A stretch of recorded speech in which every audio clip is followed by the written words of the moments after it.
Good afternoon, good evening. Welcome to the Washington Outsider. Today, we have with us our lead and Keith Patterson. Our lead is the host of NewCastle with our lead program aimed at NewCastle, which has covered extensively the takeover situation since its very beginning. And Keith is actually the man behind the challenge that made the takeover finally succeed. And for those of us in the international and U.S. audience who are not familiar with this whole situation, very brief background in 2 minutes, and we are going to go to Keith and Walid to discuss how it all came about. Essentially, PAF, the Public Investment Fund, which is based in Saudi Arabia, bid for NewCastle to take over the club that has been. The Public Investment Fund bid for the takeover of NewCastle, a football club in England, which has been essentially not very successful since the 1960s.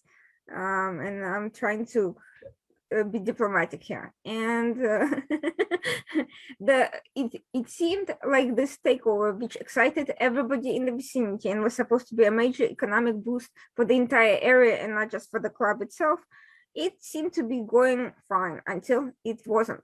The Premier League essentially turned what should have been a simple financial transaction into a complete disaster, which has been going on until just recently. The decision was suddenly and unexpectedly reversed.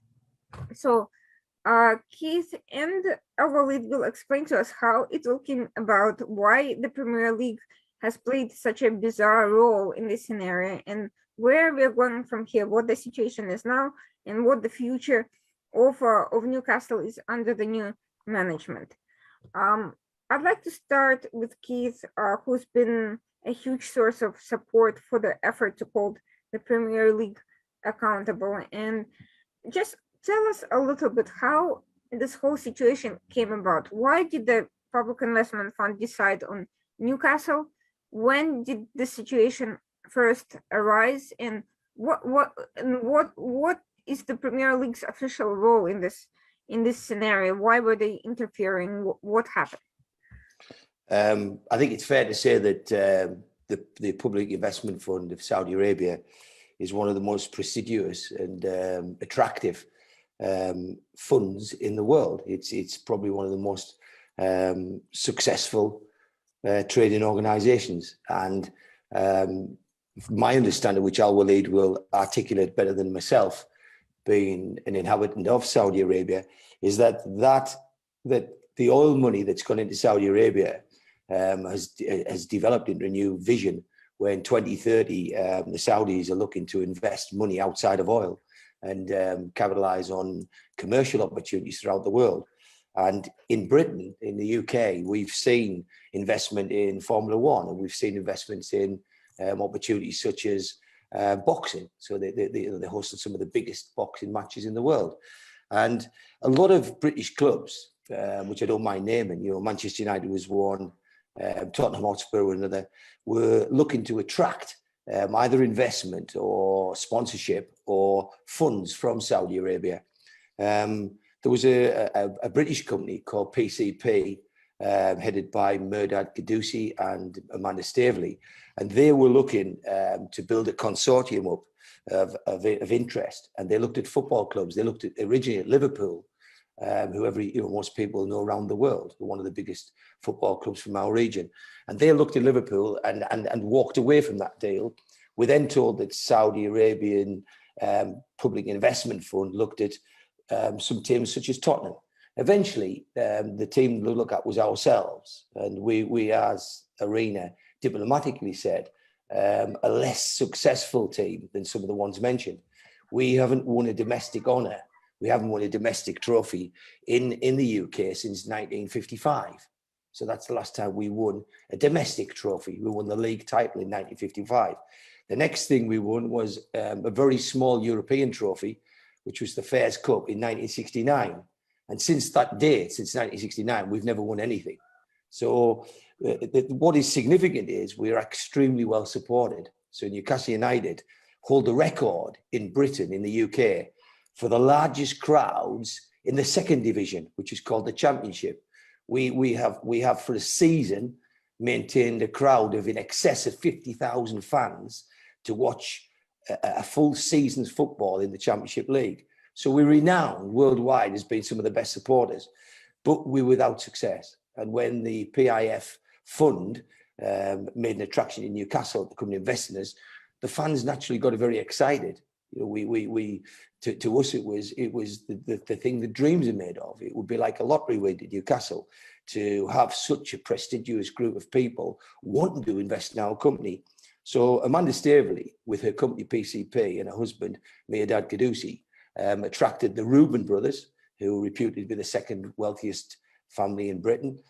They invested in Newcastle in other ventures, and they are seen as a very credible organisation. So the Reubens and Amanda at PCP and the Saudi fund got together and formed a consortium. They put their bid to the Premier League, and that was over 18 months ago. And the Premier League never made a decision. They never made a decision on it. They stalled. They originally said they were going to pass it, and then they decided not to pass it, not to make a decision. Amanda Staveley came into the public domain and said that this was the time for Newcastle fans to stand up and be counted. And if you want this takeover to go ahead, then the Newcastle fans have got to play their part. And it was that rally call that I listened to, and I watched certain things, spoke to several people, and I quickly came to the conclusion that what the Premier League were doing, along with the big 6 clubs in the UK who have recently tried to form a European Super League, I found that what they were doing was anti-competitive. I'd worked in an anti-competitive case before.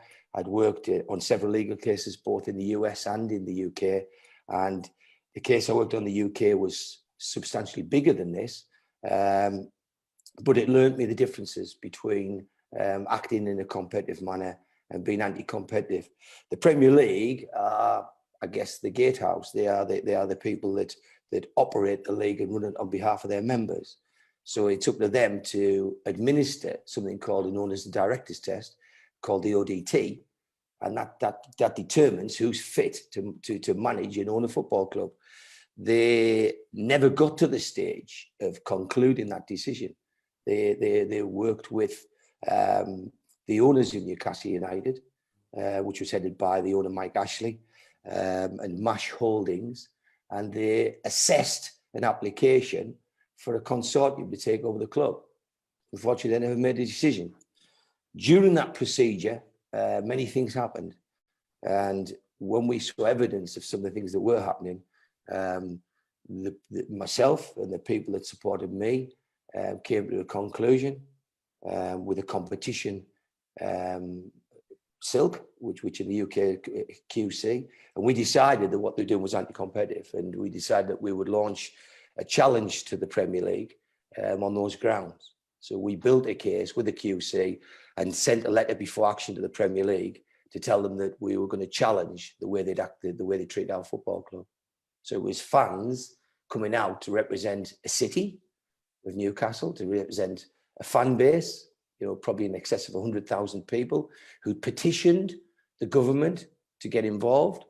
Our own Prime Minister, who's been known to everybody, both in Riyadh and in the United States, is Boris Johnson.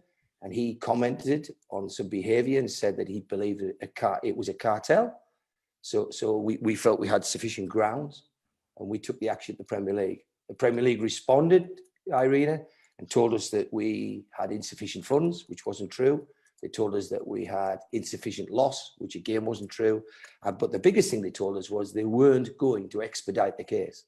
They told us that they would queue up our case behind the case they already had running with the football club. At that stage, nobody knew that the football club was running a legal action against the Premier League. So when they wrote to me and said that there was a case running, that gave me grounds to go and investigate if there was already a case or whether they were actually fabricating that evidence. I went to the football club and spoke to them, who were quite shocked, and I would say horrified maybe is a better term, because the club said, you shouldn't even know about this.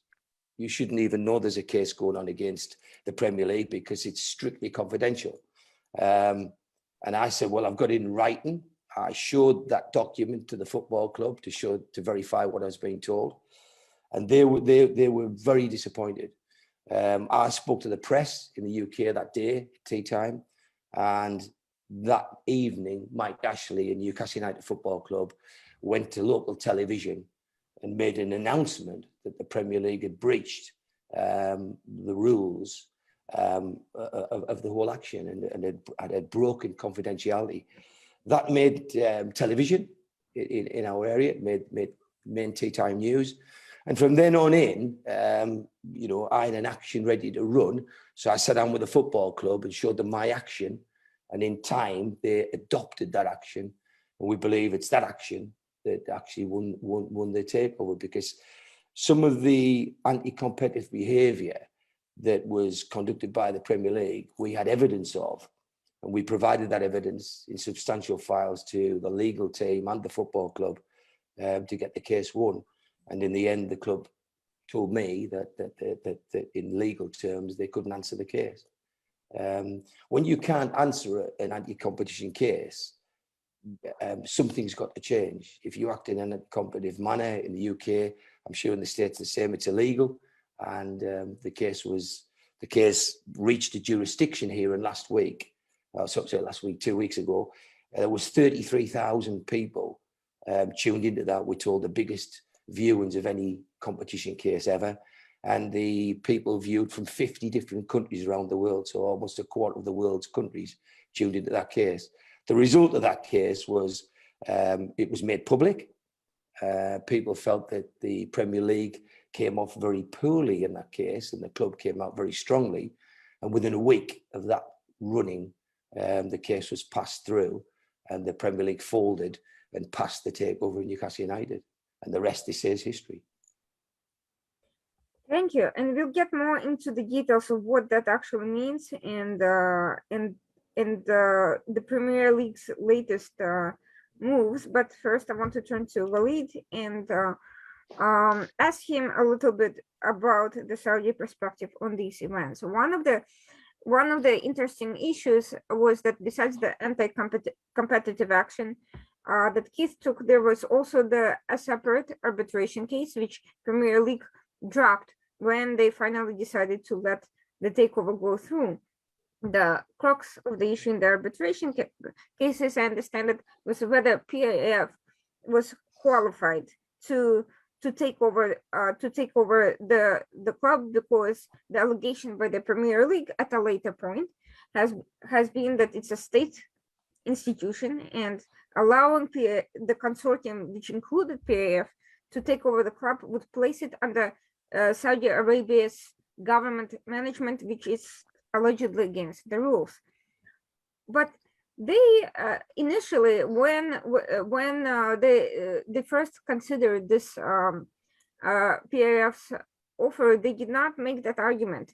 They only made that argument at a later point in time. They never quite presented the evidence for it. They only claimed that they had the evidence, and then they all of a sudden strangely dropped that particular argument in response to seemingly in response to the anti-competition issue, even though one has nothing to do with the other, or so it seems. Walid, can you comment about that? Why would that happen at all? What was the real issue in your opinion?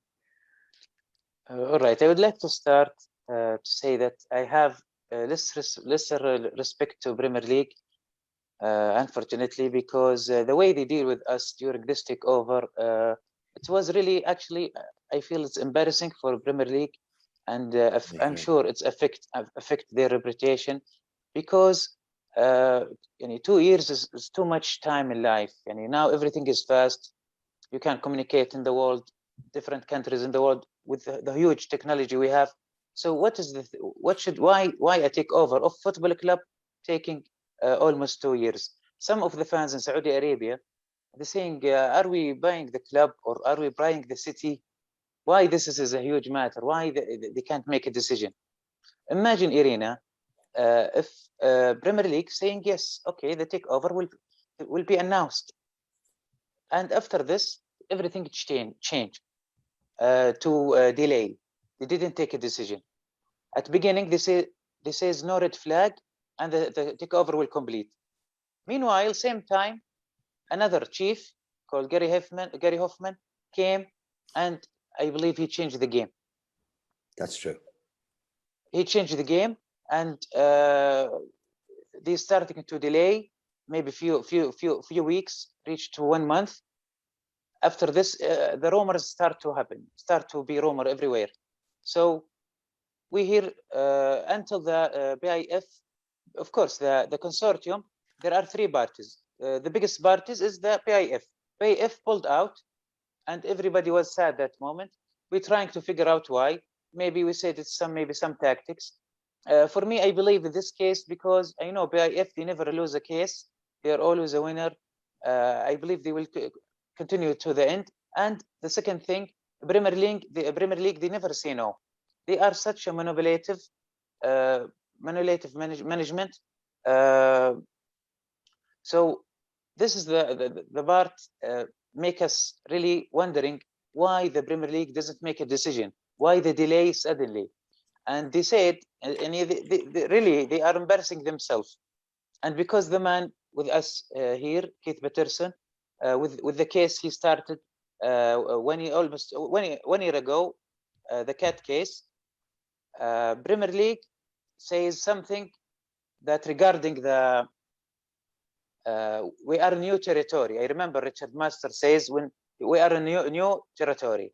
So he's basically lying because how come if it's new territory, why in the cat case, the QC of Premier League they are reading. He was reading from the books and the rules of this new territory.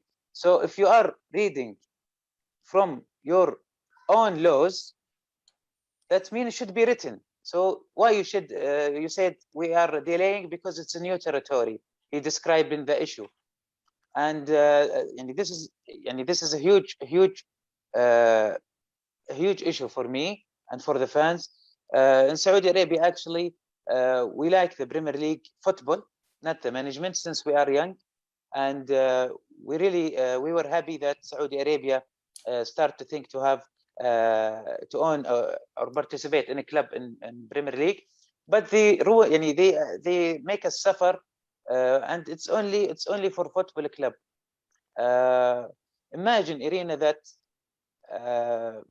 2 years just to have a club. Usually, the issue between owning a club and this thing, which is called called fit and proper for Premier League. I read always some. No need to mention the clubs, but basically I can say maybe Southampton. I remember, if I'm not mistaken, was the longer. It was the longest try to take a takeover of Southampton, and I believe it took 9 months. But usually these issues was about financial.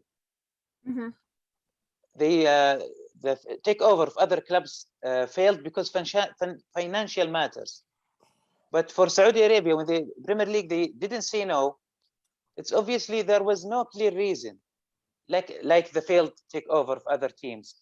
There is no clear reason, or else they should just say no and we're done with it.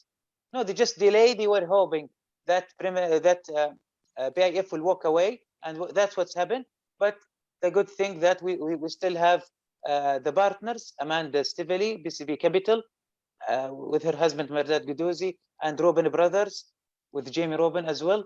They still in the game, and we spent this 1 hour and a half. We just reading into joining the dots. We see the because for me I saw all the details. I saw Merdad Guduzi says it's a game. Premier League, they do it. No, he said one party doing a game and we are gonna play it. Premier League actually wasn't honest. They were manipulative, and this is okay. Now we get the takeover. Okay, let's back now to the cat case. Once the judge Miles, obviously he was reading the case properly, and he was obviously he see this does not make sense regarding the Premier League. defense, everything solved in a few days. So why, if this matter solved before going to arbitration, before going to CAT case, so why you waste our life, wasting 1 hour or 1 year, almost 2 years, exactly 18 months? Why we lost it for our life? It was this problem solved after we just pick, and maybe just pick a little tickle for Premier League. They were afraid and embarrassing themselves with such a defense from the PLQC and it's solved in 6 days. So I'm really wondering what make it in 6 days everything being solved, and we were waiting 18 months. This is really such a huge waste and really embarrassing, and I believe it will affect the Premier League. And I know the CAT case dropped for some settlement, and I'm sure Mr. Keith can elaborate on this.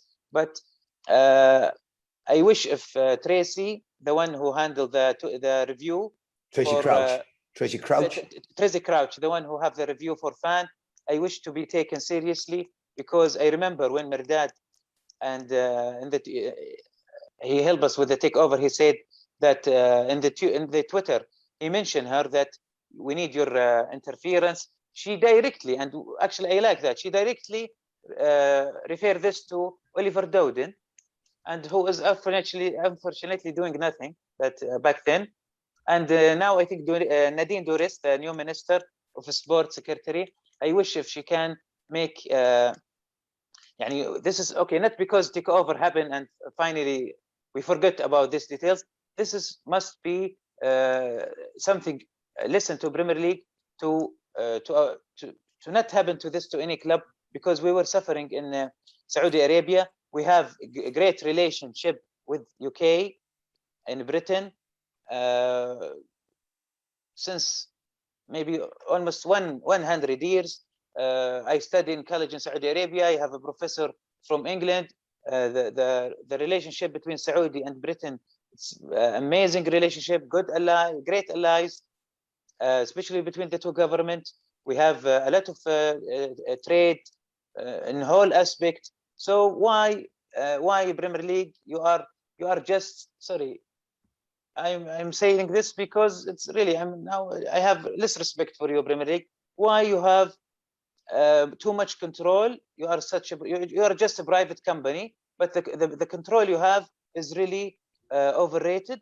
This must also be reviewed by Ministry of Sport in England, also by Boris Johnson, as he described the things going in Premier League as cartel, and not to mention the Super League breakthrough, or you call it how you call it. But this is really sad.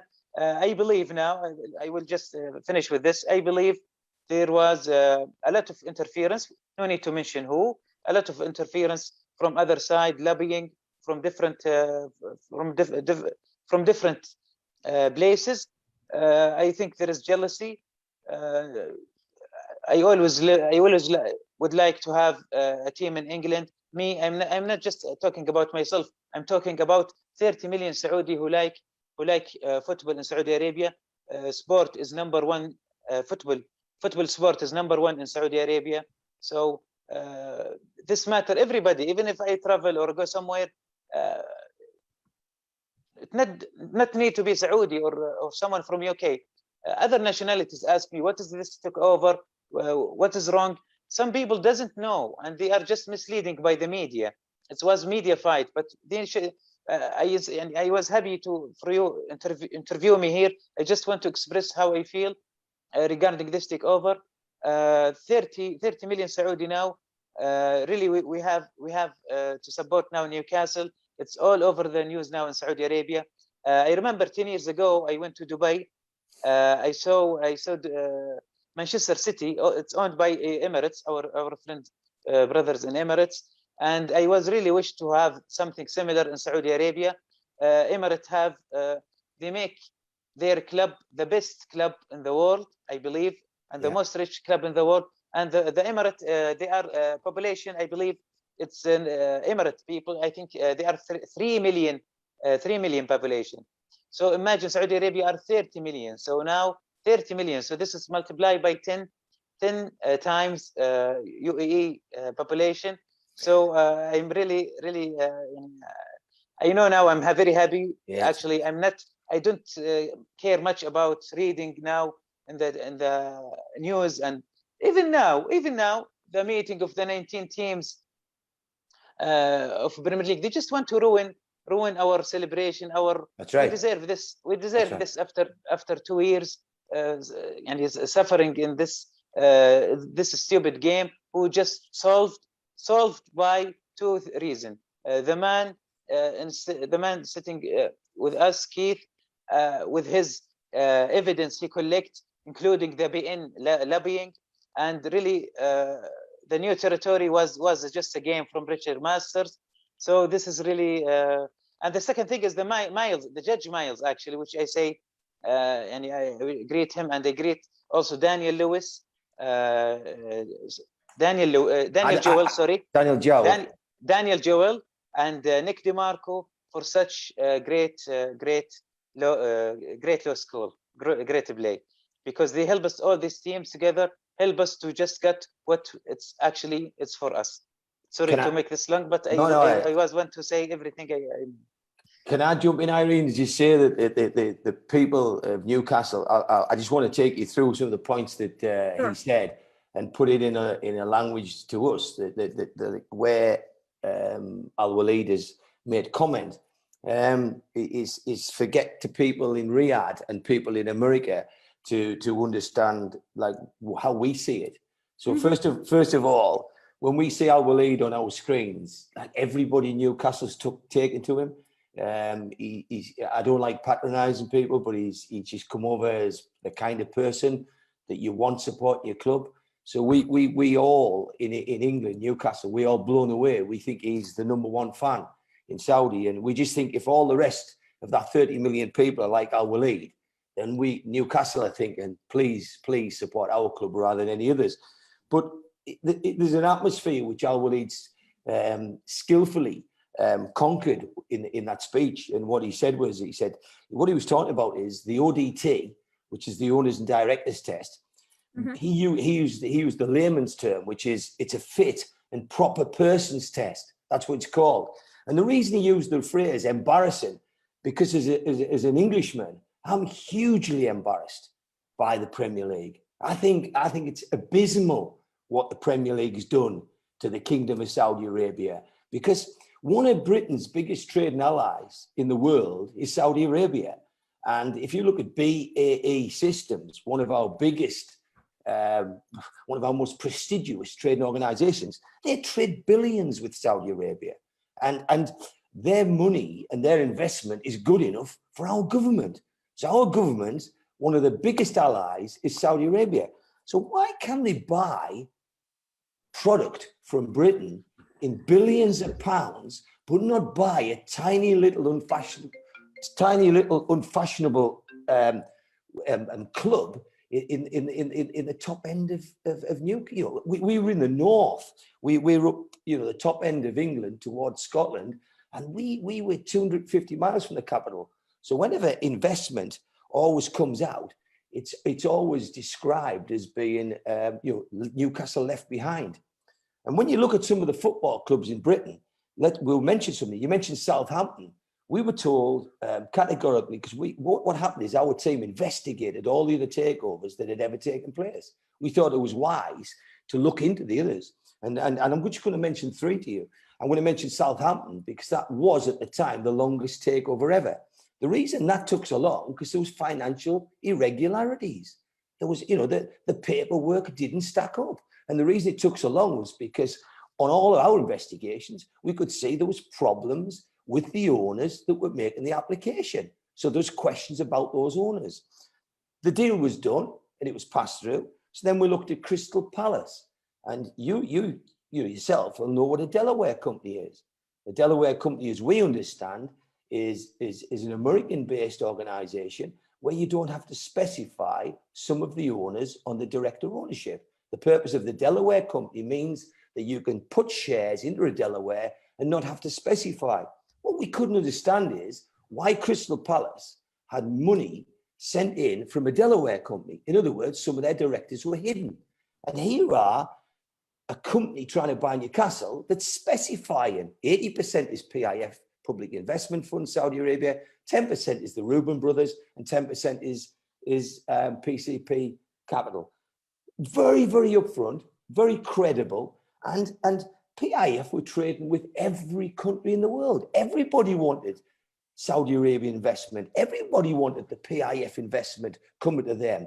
But here is Crystal Palace not nominating who they were, and here's the Kingdom of Saudi Arabia saying, we have Public Investment Fund that is a separate company. We can prove it's separate, and that's who it is. And yet Crystal Palace said, we're not going to tell you who's buying us. We're just going to keep it in a Delaware company.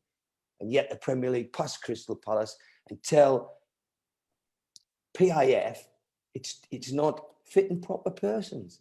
Then, not happy with that, the Premier League then thought, no, we'll go a stage further. We'll demand that the royal family of Saudi Arabia will actually become directors of Newcastle United. What an embarrassment.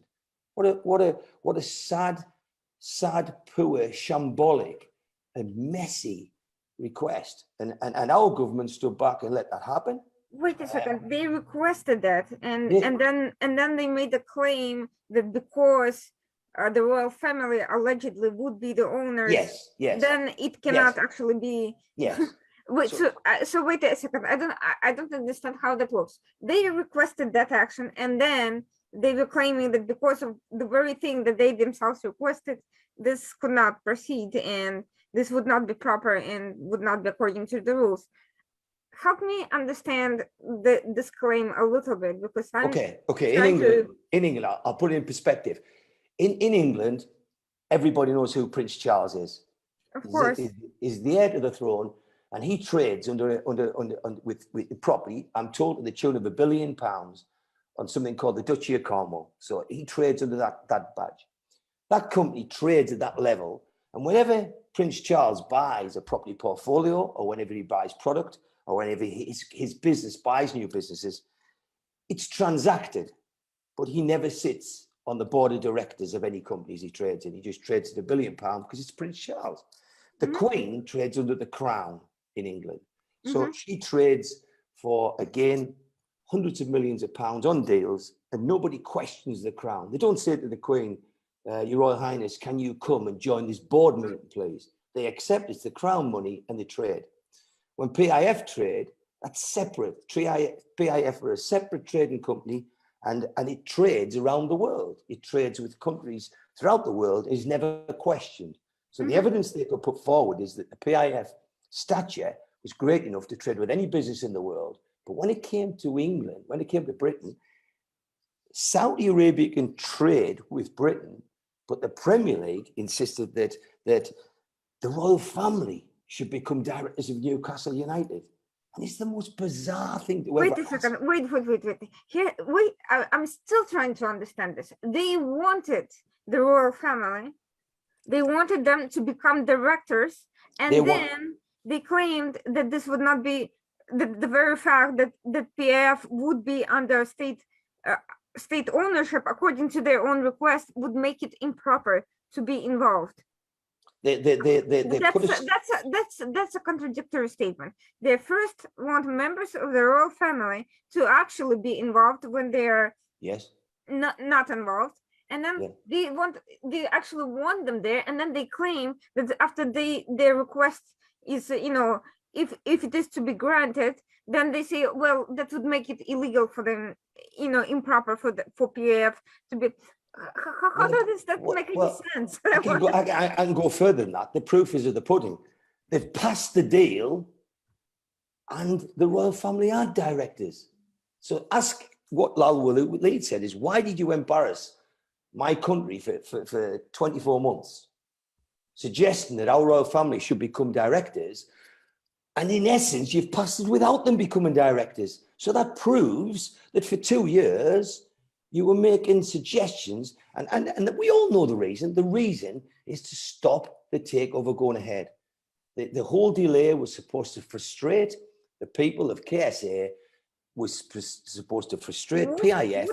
And what could have happened is Inter Milan, for example, was for sale. And that was a huge European, large football club that plays in Europe and so Inter Milan was suggested to be in money troubles, and they were for sale. And I think what happened was the Premier League, the 6 teams that are classed as the big 6, which I don't mind naming, the Manchester United, Manchester City, Liverpool, Arsenal, Tottenham, and Chelsea. Those 6 were forming the European Super League, and that was supposed to give them privileges where the rest of the teams couldn't enter.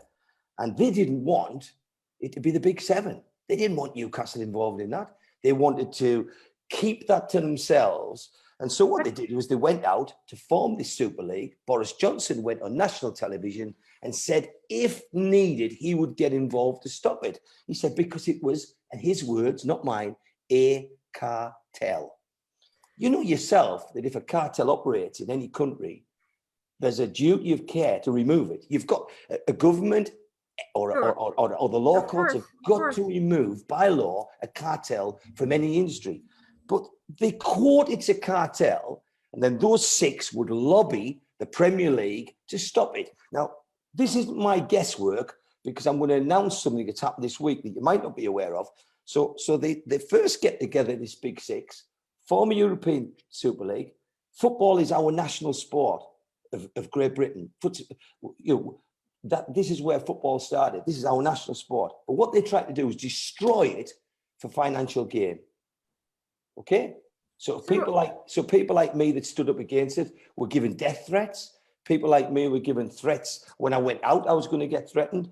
And basically what they're saying is, you can't have the PIF takeover. Tottenham could have it, or Manchester United could have it. Any of the big 6 could get it, but not Newcastle, because you're too small and you can't get it. So that makes you're pointing out a lot of interesting issues. You made a claim that the anti-competition case was based on a different treatment of Newcastle, yes, and compared to other. And yes. I just want to zero in on something, because Overlead pointed out that Manchester United is backed by UAE, a country. Yeah. Now, Manchester City is the one that's backed by UAE. Yeah, that's what. Yeah, and so Manchester City is backed by UAE. Premier League has no problem with that. Newcastle, they make strange demands. First of all, they're making a demand that another country's government get involved in a private enterprise. Yeah. Then they're claiming that would make the whole thing improper, and therefore, how do they justify that? Under what provision did they claim that the royal family of Saudi Arabia should be involved in this? And under what circumstances would they say that then it would make it a state-owned enterprise, and therefore it could not participate if Manchester United is clearly, Manchester City, is very clearly they would backed try by a country. On Manchester City, the owner directors test was passed in 2007, and they would suggest that the test was different then.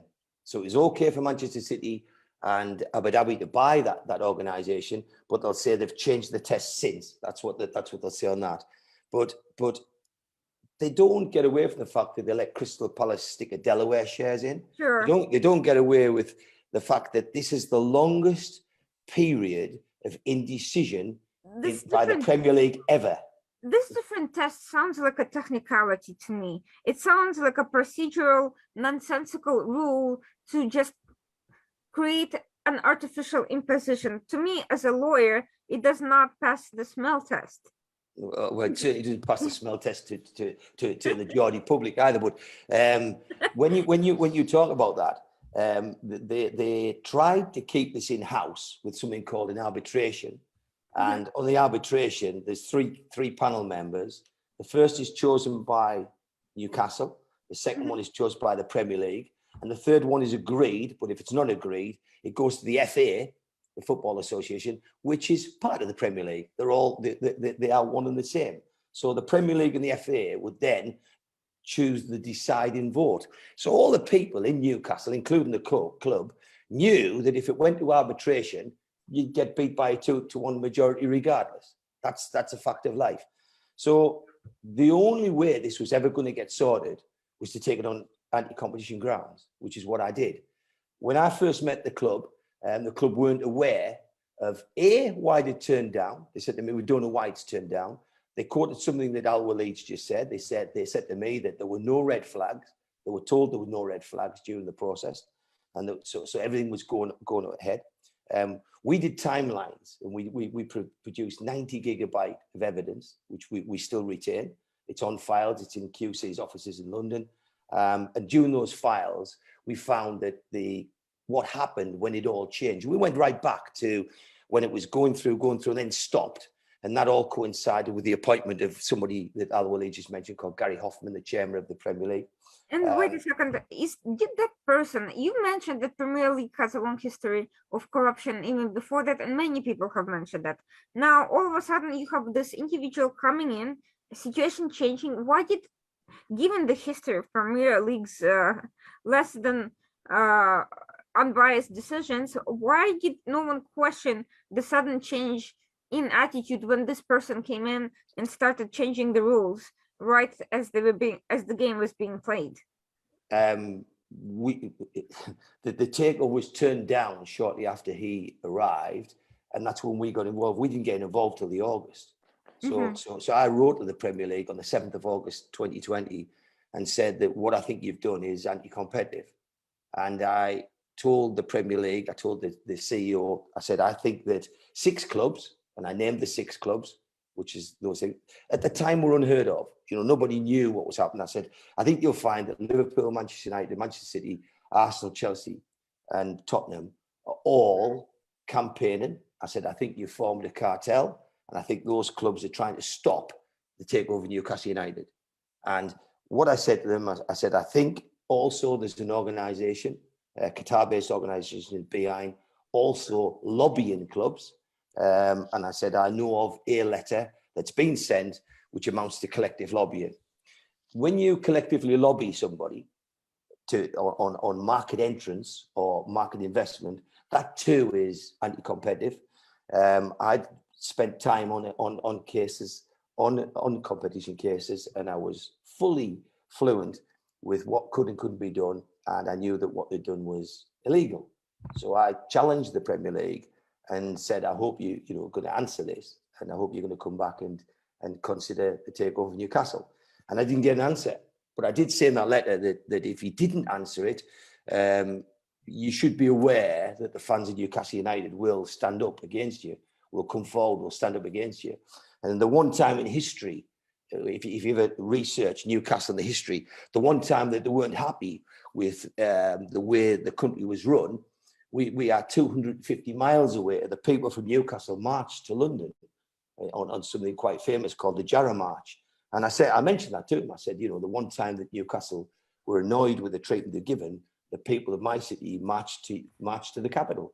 And don't rule that happen again. And during this procedure, we didn't march, but we came down on coaches. We got on buses, and we went to London, and we went to Downing Street, and we went to the Premier League's offices, and we campaigned. We took banners down and campaigned against the treatment of our football club.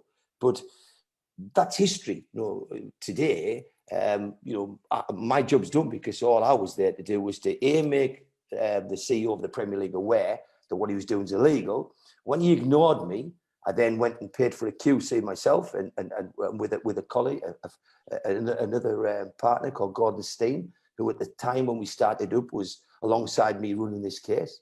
He had more sense. He went back to work because he got vicious and the threats got bad, and he rightly said, I'd rather go to work and get paid. So I was left to do this on my own in the end, and worked for months on my own. And I took the action to a QC in London who built a case. He told me, and he's one of the top QCs, probably in the world, but certainly in Britain. And he said that we'd win this case. He said, I don't think they'll defeat this case. And we formed 6 points, which we sent to the Premier League. And those points, we then took the football club. And we said, we don't think you'll ever get this takeover done, because, and they were curious why it hadn't gone through. So we showed them all the timelines we'd done. and we showed them some of the evidence we had. For example, they'd never seen the lobbying letter. They hadn't seen the lobbying letter, the letter that was sent where organisations from the Middle East were writing to the Premier League and writing to football clubs and saying, you must lobby against the takeover of Newcastle United by the Public Investment Fund of Saudi Arabia. You've got to stop it happening. And that's what they did. So we got those letters to the legal teams and we got those letters to the football club. And we said, we're in this with you, we'll do it with you. And the football clubs thankfully took the case over and took it on. And it was that case. The arbitration was never going to win because the arbitration was always going to be a 2-1 majority against Newcastle. But the Premier League were never, ever going to defeat a competition case. There was points in there they could not win. So it was always going to be a car crash at the end of the day. It was always going to come down. And when Al-Walid talks about the disgust and the annoyance of the delays, and when you talk, Arena, about your frustration, you think this is crazy. Well, it's more crazy than you think. And I'm just one football fan. That's all I am. I'm a football fan. And shortly I'll disappear. I hope I don't disappear for good. I hope I don't. No, yeah, I don't think you're going anywhere, and then I'll explain my point of view, and then I'll ask you, and I'll relate a question. Okay. Because about these current issues, you mentioned that besides the obvious competitors of the club, the six big clubs, there was also Qatar-based broadcasting company that was engaged in collective lobbying. I wonder if that country's involvement has anything to do with Premier League's bizarre request for the royal family of Saudi Arabia to get directly involved in the direction of this club, which, strictly speaking, seems particularly strange given PIF's, obvious connection to Saudi Saudi government. So my question is, this company gets involved, Premier League starts making these very bizarre political requests that have nothing to do with the financial discussions. They want something that they themselves consider improper to happen.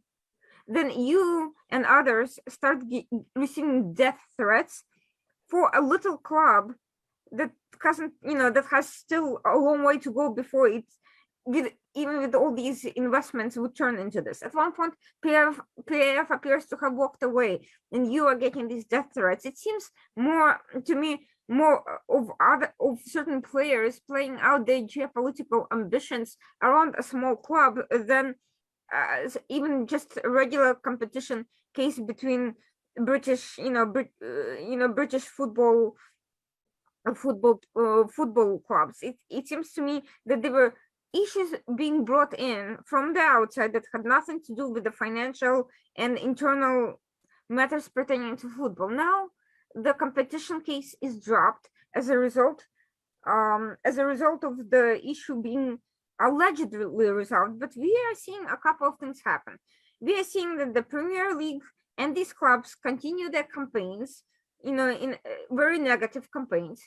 We are seeing that the third parties who possibly instigated the whole thing to begin with are actually continuing their push as if the issue has not been resolved and the money has not changed hands.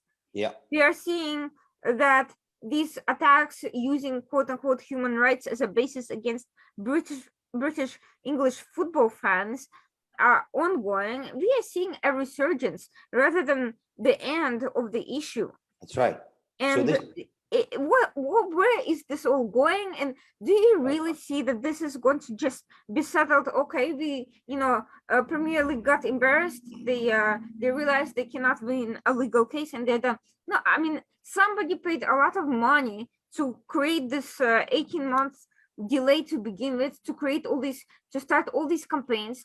Lobbying is not cheap. All lobbying by outside companies is not cheap. They invested a lot of money into making this not happen. It happened. Do you really think they're going to stop? Do I think they're going to stop? I mean, that's. I think the only person to tell you that might be a gypsy fortune teller on Blackpool Pleasure Beach who's got a hanky on her head saying, I'll tell you a fortune. So I don't know. Nobody knows. You never know what is coming. And I'm pleased. I don't know what's coming, and I'm pleased that I can just live my life. I don't think your role in this is over, because frankly, Premier League has not actually been held accountable. They just allowed the decision to proceed, but their own corruption, despite being partially exposed, has not actually been stopped. I get that, because people are saying to me, a lot of fans are saying to me, that they want the truth to come out, and so at the end of the day, what will come out will come out. You won't stop things coming out. And this is, I wanted to ask you this. I know that the case has been dropped against the Premier League, but there was never a case against the third parties who instigated and interfered with the process, who were engaged in collective lobbying, who were pushing the Premier League, who were bringing in outside players like this Gary Hoffman person, who very well sounds like he was the liaison between those third parties and Premier League. So there was never an anti-competition case or any sort of legal case against those parties for interfering with the process. And despite the fact that the case with the Premier League has been settled for now, nothing has happened to those parties, and they are still free to try to be a problem. And is there a possibility of legal action against them? Right, there is always a proposition and a possibility of legal action, because there is still, in the Premier League, there was 6 teams trying to enhance their own finances and give them a competitive advantage over their competitors, but there's still 14 teams outside of that. So if you look at clubs such as West Ham, they're one of the, what I'd say, attractive London clubs, and they're very similar to Newcastle. That their fans are very passionate, they're very much like ourselves. That they are not as successful as, say, Arsenal or Tottenham would be, in recent years. And so when you look at that club, and you look at clubs like Everton, and you look at clubs like sort of Leicester, that have won the title.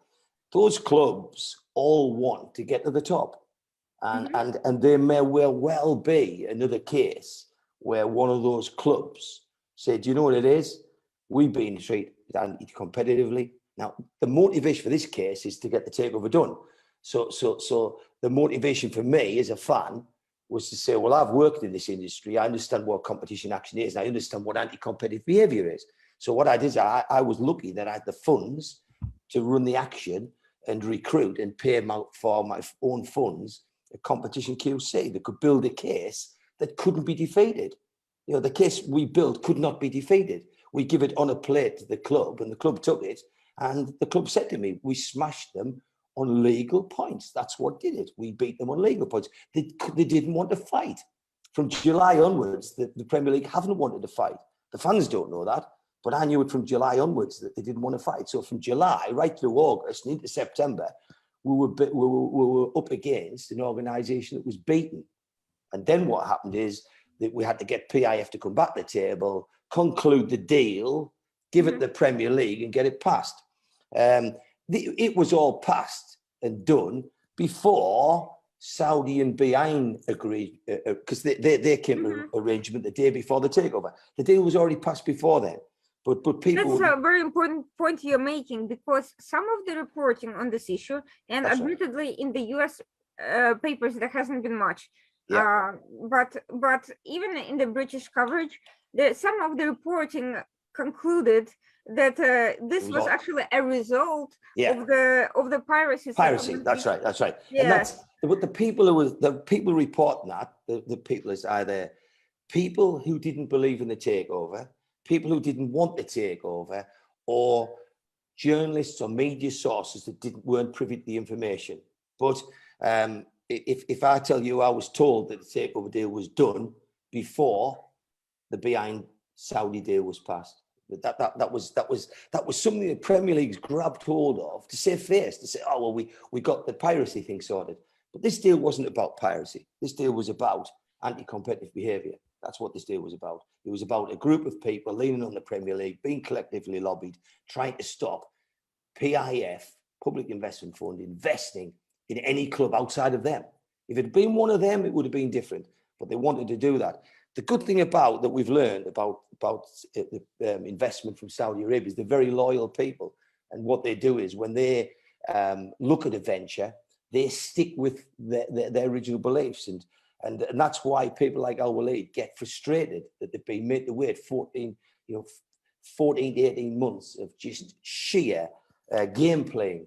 But it's wise to look at some of this some things during the process, and I'm sure this will all come out in time. There's a lot of things aren't out at the moment. There's a lot of things the public don't know. There's a lot of things our fans don't know. But I'm sure in time to come, people will leak this information. But if they'd wanted to do this legitimately, right? If there'd been no lobbying and no cartel, and the Premier League said, well, it's our job to get investment for our league. It's the biggest league in the world. So we want to get investment.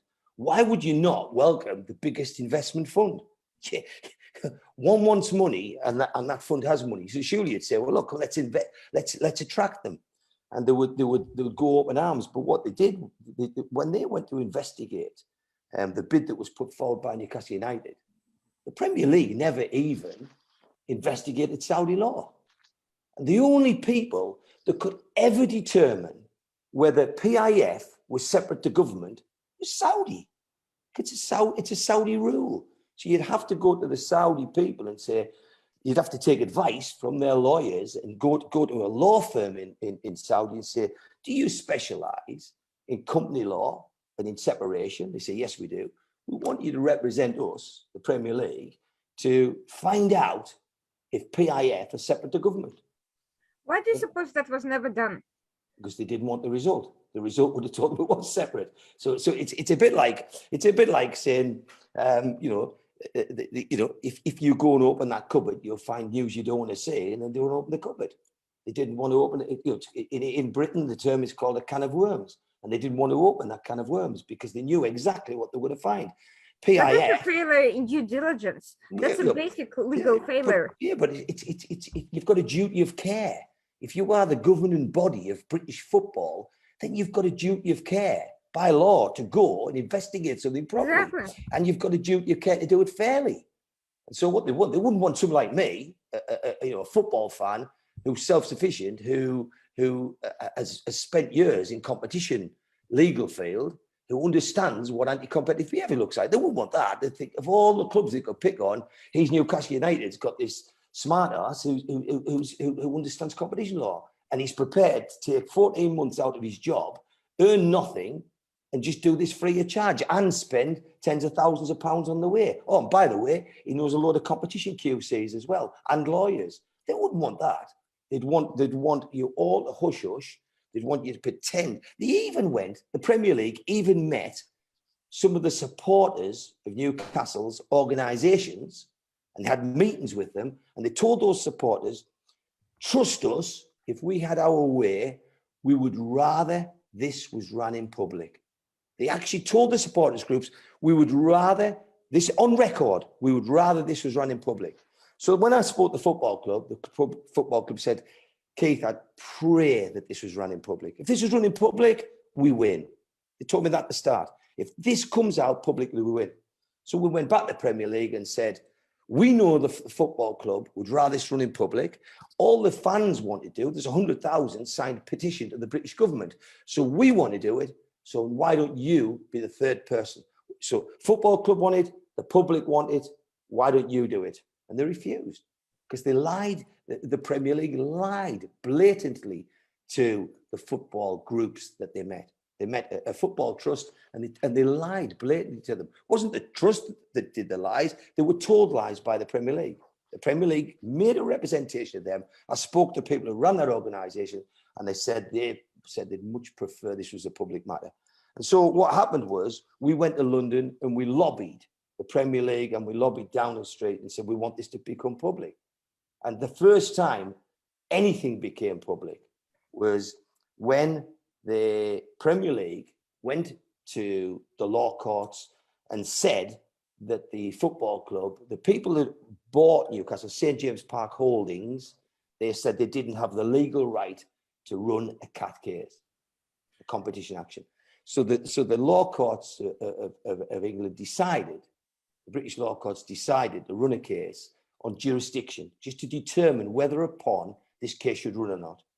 And the telling thing, the fact that they did it, was the law courts decided that that should be run publicly, that members of the public should be able to dial in and listen to that case.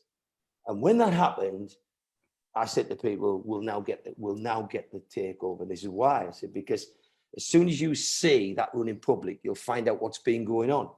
During that jurisdiction hearing, Irina, it was announced, now this is going to shock people, it was announced during that hearing that even though those big 6 cartel clubs had nominated their own fines of £2 million per club for trying to form the European Super League to smash English football, and they then rescinded it, Newcastle United were going to be given expulsion, thrown out of the Football League for trying to get a takeover. That's a threat. That's a complete threat. But that was announced in the court that day. Our QC. And to this day, I see that Premier League, they have not suffered any penalties for such behavior. No. Yes, they settled the case, but not. It looks like, first of all, they are financially dependent on somebody or something that has been feeding them this. It's separate from the clubs that didn't want competition. They didn't want to share the benefits. That is understandable. But the Premier League itself, the body, the administrative body that's supposed to govern this entire process, they benefited improperly from some third parties that had an interest in excluding Newcastle and PIF from this entire process. Now they went as far as making threats, and now we're seeing them causing trouble. That means that not only has the issue not been fully resolved, but we are seeing that unless Premier League and everybody that was behaving improperly along with it are not publicly held to account, they are going to be looking for ways to derail the success of this takeover and make the takeover into a complete disaster. That to me seems fairly obvious. And now I want to turn to our lead and ask him, what is the next steps for PIF with the club? How are they going to safeguard the takeover from being challenged and sabotaged by these external factors? And what is the actual process for the club? What are we going to see in terms of the process of revitalizing it? Great question, Irina. I just want to comment, please, if you allow me to comment about Keith saying.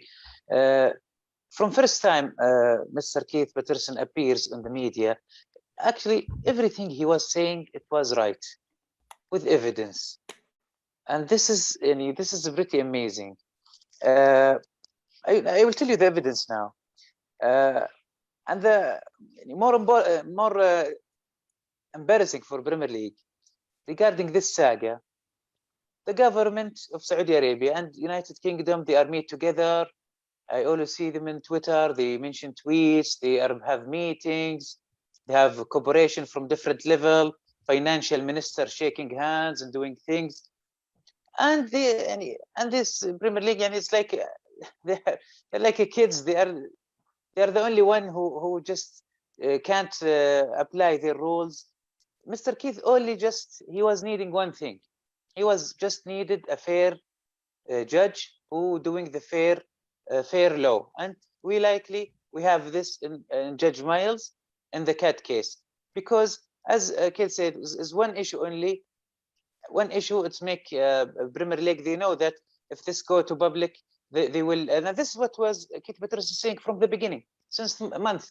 This is, I always repeated a sentence from Mr. Keith. This is, if there is one issue they can't be defied, they just, if it's going to public, and we will have the takeover. And this is what happened.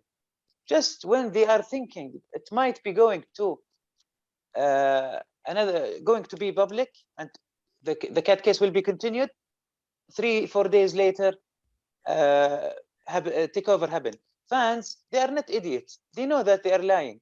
And what says Mr. Keith saying that after BN band left out, the takeover happened. This does not make any sense. Why?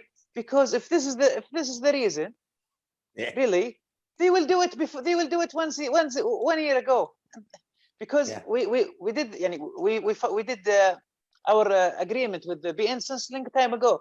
If this is the reason holding the takeover, we would do it before. So it's not, that wasn't the reason. This is just abusing and misleading by Premier League. For your question, actually the whole football now, this case will become a reference, I believe, for many years. And I wish if there is a documentary movie about this, maybe starring Bruce Willis as Mr. Keith Peterson. Really, this must be a reference. 2 years at least. We waste 2 years, but we don't want another club to waste this kind of years in the future. And I believe now, if you see the media, FIFA and UEFA with Mr. Alexander, they are such a huge misunderstanding. This is the problem. I remember my father told me before that this is the thing with FIFA. They have too much strong power, overrated in the control they have. This is must be changed. It can't be just have president and they are doing everything upon and abusing the system. They approve who they want. They ignore who take other side, or take another side from another one. This must be. You said how to save this. We need re-structure of the rules regarding presidency of FIFA, UEFA, Premier League, etc. Bottom line, such a private company shouldn't have much control. This is also another. I reassure Nadine Doris should make a step down, make a value for her seat, a new position, to make something that about indicator. I believe, Mr. Keith, they must have a separate indicator in Premier League at least. There's something else to add on the back of this is that this week, after the deal's been passed, Irina, and when you think about it, if you've got a group like the Premier League that's governing the league, right, that's running the league, what is the Premier League? The Premier League is 20 clubs. So if it's acting with some impartiality and it's saying, well, I'm going to run this fairly, so if anybody wants investment, I'm going to encourage it. And if anybody wants new owners, I'm going to look at them fairly. It's been proven, as you've said, Irina, that the Premier League haven't done this fairly. They've gotten away with it for the time being, but there's a motivation that PIF they're just there to invest their monies as effectively as they can around the world to get the 2030 vision, and they'll get enormous publicity for this because with the Kingdom of Saudi Arabia Public Investment Fund invest in Newcastle with this consortium and with the best fan base in the world, this organization will go on and will become a serious force in football, and the people that stuck with it, PCP, the Rubens and PIF, they will get the benefit of that publicity because it will be massive. It will be enormous what's happening. But it's very important to know that once that's happened, you've asked the question, what will happen? Now, it's actually already started happening, Irina, because this week a meeting was called in Britain. And I hope people in America's jaws drop now, because the 19 clubs who formed the Premier League without Newcastle were invited to a meeting by the Premier League. And one company wasn't allowed to go to that meeting. That was Newcastle United. So that's outrageous. That's a scandal. It is a scandal. It's bloody anti-competitive in itself. But what they decided to do was 19 of them had a meeting with the Premier League this week to decide why the Premier League let PIF invest in Newcastle. And I hope the people of Saudi Arabia are appalled. And I hope they sit there and go, what the hell is happening in British football? Because you've bought into us. We ain't letting you go. We are Saudi through and through now. We with you together. You are our partners, and we hope together for, you'll certainly be together in my lifetime. But we hope that that you realise what a war we've just won, because not only have we won it by sticking together, our fans, our football club, and our wonderful consortium, but you need to understand that the 19 clubs meet up to question the Premier League. Why have you passed this through? The most vociferous, the three clubs that made the most noise, I'll name them. One was Everton, very hypocritical because they weren't in the Big Six. Not surprisingly, Tottenham Hotspur and Manchester United. And they were the three. But what was good to find was, and I spoke to somebody that represents one of the other clubs, some of the other clubs found it very humorous and were making fun of the people that were getting annoyed, because they probably had empathy and they probably put themselves in the same shoes and thought, this could be us. This could be us trying to get investment in our company. So some of the smaller clubs were very sarcastic to the process. But the Premier League not only answered the 19 clubs, so think about that in itself. If you understand anti-competition law, there's a law against determining who competes against you. There's a law that says everybody should be able to enter a market as long as you meet the credentials. And if you want to get in a market, why should you ever determine who competes with you? What you do with competition law, you make your services and your prices and your offer better than the next man. And that makes you the best in your marketplace. But you don't have a right to ask who if you sell paint, you can't go to the guy who makes the paint and says, don't sell it to Irene and don't sell it to Al Walid, just sell it to me, because that's against the law. But this is what's happening. The 19 clubs in the Premier League have been invited to a meeting to decide why Newcastle was invested in. And the Premier League have made a statement that they thought that if Newcastle had been invited to that meeting, it wouldn't have been an open and frank discussion. That's unbelievable. But here's, I'd like to underscore something. Throughout the entire process, Premier League was not only not transparent, but was completely inconsistent. Yes. And barely tried to hide its bias. Yes. It's basically, first it accused PAF of being a government entity that cannot possibly, be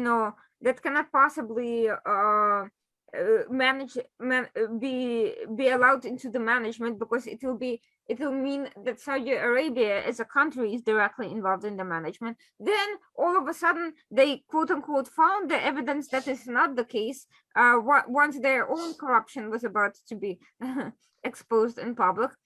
Now they seem to be going back and claiming that Newcastle having one club against 19 somehow makes the discussion unbiased, of just addressing the question of why they were let in. So it looks like they're trying to play it both ways. Yes. They're trying to guard against their corruption being exposed, but at the same time, they understand that there's a lot of interest against this takeover being placed, and they're going to be under pressure to continue excluding Newcastle and derailing the success as much as possible. So here's my question for you. What is the guarantee that 6 months from now, a year from now, Premier League does not suddenly come back and say, well, guess what? We suddenly found the evidence that after all, the original issue was not properly decided, and that PIF or whoever were deceptive and kept that evidence from us, and actually we're not going to let Newcastle play at all. How are you going to stop this process without first without airing Premier League's connection to entities that have been trying to unfairly politically and in self-interested, self-serving way, trying to derail the process from the beginning, even after the deal was actually struck? A lot of Newcastle fans ask that very question. So I've had more than 1,000 DMs on Twitter, and they ask me that question directly, and they say, "What's to stop us?" And I just say to them, it's dead simple: go and enjoy your football, go and enjoy your football club, go and enjoy PIF's investment, go and enjoy PCP, Rubens coming together, because nobody's going to stop this. That organisation, Newcastle United, is going to grow bigger. And if people haven't realised on this court case that the Premier League come closer than they'll ever come to being smashed to pieces in the British courts. And if they're stupid enough to take us on again, we'll be ready. But the difference is this time, it won't be one small fan in Durham who think about it. I run a case against the Premier League, and on the 23rd of December, 4:45 at night, Gary Hoffman and his sidekick Richard Masters decided to write letters to me and Gordon Steen. This was Christmas Eve. This was the last working day before Christmas, and they sent us a letter at 4:45 threatening to sue us. And yet they go in public and they go on TV and say football is nothing without fans. And under COVID-19, we found out that the game is dead without fans. But yet they're going to sue a football fan. They haven't threatened to sue us once. They've threatened to sue us multiple times. And I say, do it, because next time you come after Newcastle or the fans, you'll be coming after PIF. And the group that is now Newcastle United, the consortium, together with 100,000 plus fans, won't be defeated by anti-competitive behaviour. They won't be defeated by a sporadic court case that you thought you could get through in arbitration. It'll go to every court in the land. And I believe now that the game up with Newcastle is over, because they've now got the biggest investment fund in the world backing them. And if they ever tried to undo the whole consortium takeover, they will get crucified in court. I've seen evidence now, which is what I did was I immediately duplicated that evidence and sent it to several law officers. So I sent it to various chambers, various offices, people I knew, and I said, hold that evidence. And I did it for my own protection, because I didn't want to sit with that information in my house. I wanted to make sure that it got to a lot of people, so that if anything happened to me, that people would run that case. And there is enough evidence out there to show the foul play that happened to stop the takeover, and that evidence and information remains. And the behaviour this week of sitting down with 19 competitors of one company and discussing why that company was allowed to invest in its own future is anti-competitive. And QCs, competition QCs, Queen Silks, are looking and sitting thinking, Queen's Counsel are saying it's bizarre what this Premier League are doing. And you're a lawyer, Arena, you sitting there, your face is a picture. I could draw your face in it. What your face is saying, your face in simple American language is saying, what the hell is going on? Why is this? Yeah, but I can put your word. Nothing challenged. Yeah. Well, it has been challenged. I am, one of your American characters. I'm Mickey Mouse. I'm a small single football fan,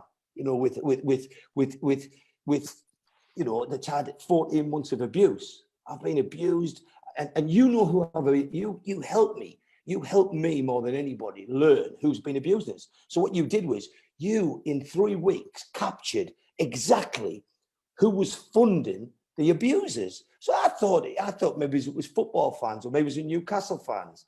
And you said, Keith, they aren't Newcastle fans. And they've recruited some Newcastle fans, but it's a paid organisation.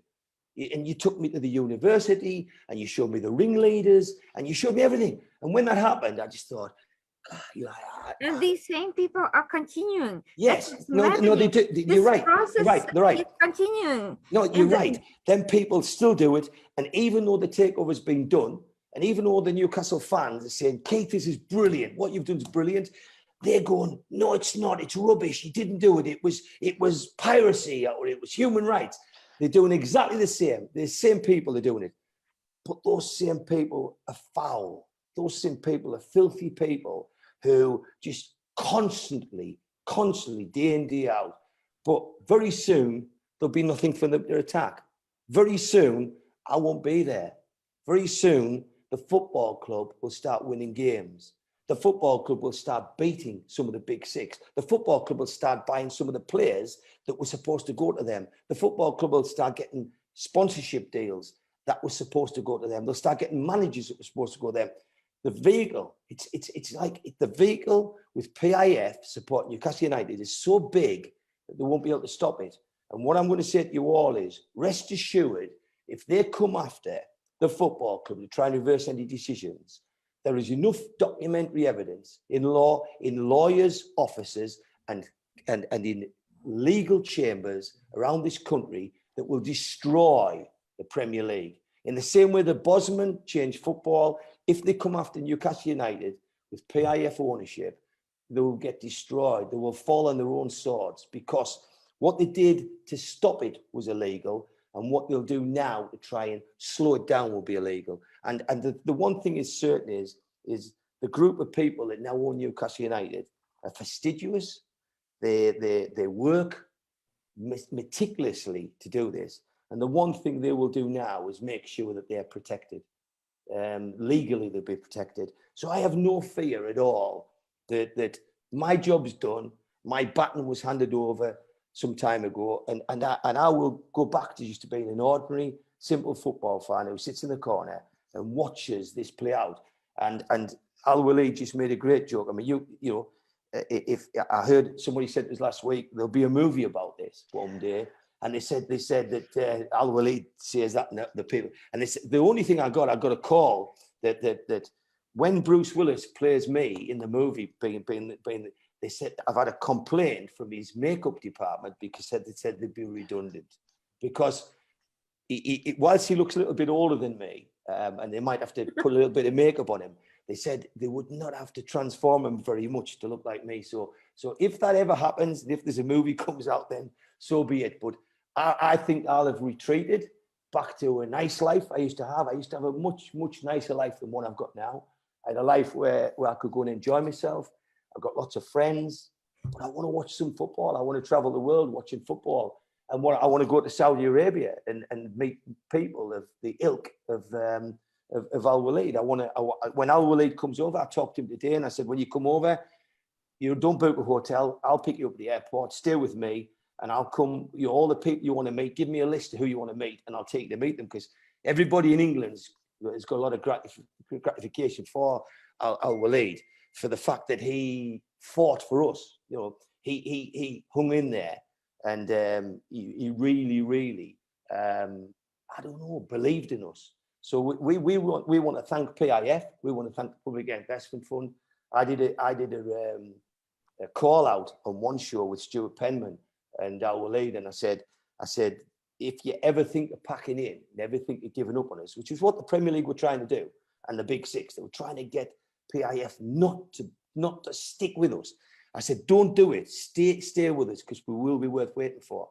And now all the Newcastle fans, to a man and a woman, are going to go out and prove to PIF that the investment and the wait was worth it, because this is a marriage made in heaven. This is our football club being able to compete in an anti-competitive market. And we look forward to it. I think that the future ahead is very bright. I would not, again, you keep trying to get away and go, but I don't think that's going to happen. Although, but in the case any of these attacks resume, you now know that you have friends in the United States you can count on to counter these campaigns, because these people need to learn a lesson that they're not going to get away with it with impunity sooner or later. All their plans will be revealed, and they will be held accountable by name. Exactly. Everyone who's been frauding this will be publicly revealed by name. There's people doing that now. Yeah, people doing that now. And I've worked in the United States for years, and I made 25 trips to New York in 3 years. So I've worked in the States. I love the States. I hope your next one you won't forget about me. And no, I won't. But I'll come back to. I'll come back there. But I'd rather, like, for me personally, I've done everything I can do. I'm a little fish in a huge pond, and all I was probably the worst thing. I was probably the worst concoction of a Newcastle supporter that could afford to drop out of work and could afford to find a QC, and they'd run a competition case, and it spotted a real hole in what was going on. So all I did was I went to the football club, and when I met the football club, I I've got QCs that witnessed that when I sat down and said the only way you're going to get this takeover through is on anti-competitive grounds, and they listened and they listened and they listened and they believed me and they backed me, and I worked with them and they were fantastic. And they you know, the arbitration case was at a standstill, and they told me that would never get past the way it was. And you know, we've got it done now. So it's not about me anymore. It's about my football club. It's about me being a fan again. It's about me dropping out. It's about me going back to being an ordinary person. And if there's a, well, you're not, that's the thing, you're not an ordinary person, you're an extraordinary person who made extraordinary things happen. No, I'm And not. I think there is a room for continuing involvement in a different way, perhaps. Hopefully we don't have to relitigate the same battles, but that doesn't mean that there isn't work to do. There's work, there's always work to, there's more work to do now than there was before, because instead of wasting time on fighting pointless issues with corrupt entities, there's now room for giving, you know, for boosting the club, for bringing in the fans, for looking at the area and how it's going to be transformed, for giving, for bringing, you know, for using this as an opportunity to create all sorts of other exciting deals, exciting ventures, exciting connections. And this is where people like you come in. I look forward to that, but today I'm more simple than that. So me, I feel as though I knew I could do this, but the only thing I didn't know was I checked that there was a willing buyer at the start. I checked there was a willing seller. Once I knew there was a willing buyer and seller, I said, right, I'm in, and we're going to make this happen. The only thing I didn't control was whether the club would continue with this fight and whether PIF would stay there. And they always assured us they would, and they did, and they proved it. So really, maybe I was worrying unduly. But at the end, all I wanted to see was my football team compete. And I just wanted to see a Newcastle United that our grandfathers and our grandchildren could be proud of. Today or this week, I've been lucky to have phone calls, and one of the phone calls was for somebody who dealt in Saudi with PIF, and it's easy for me to say it because I'm just repeating the conversation I had. It was that when Saudi Arabia invested in the club, because we expect it's going to be very slow and gradual investment and build from the bottom up. But a statement was made to me this week that senior people at PIF had said that we're going to go full on with this investment now, and the comment was made off record, and it said their interest now is to make some signings, possibly as early as January, and the kind of signings that make people smile. And what they said was it's the intention of the proud people of Saudi Arabia that in years to come, in very few short years, there will be no more Manchester City or Manchester United or Liverpool or Paris Saint-Germain or Liverpool or football shirts or Real Madrid. That was the team. So it was Real Madrid, Paris Saint-Germain, and they said them people, they don't want the Saudis to wear them shirts. They want them to be black and white stripes. So when I heard that, so the hairs on the back of my neck stood up, and I thought it's going to happen to our club. And when Al Walid talks about 30 million, 10 times more people in the MENA region support Newcastle than what support Man City. And if you look at Man City's story, I love Abu Dhabi, and I've been there, and I've thoroughly enjoyed the place, and have loved staying, in that part of the world. But to think we've got something which is 10 times bigger in both monetary terms, monetary wealth, and in heads of population, and they're all going to start supporting Newcastle. But the PIF people are saying that they want the shirt worn in that region to be Newcastle's, over and above PSG's, Real Madrid's, Man United's, Man City's. It's phenomenal. It's the thing that kids have dreams about, and it's going to come to us. And that to me, Arena, is all I want to do. I don't want to spend my life, like fighting cases. I've got no more fights to do with the Premier League because I won.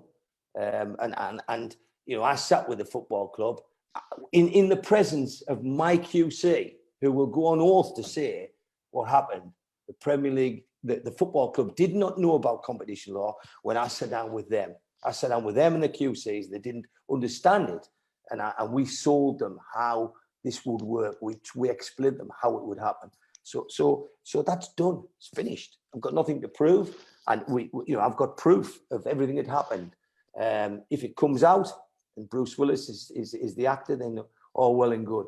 But for me, my job now is to go and watch my football team win some games.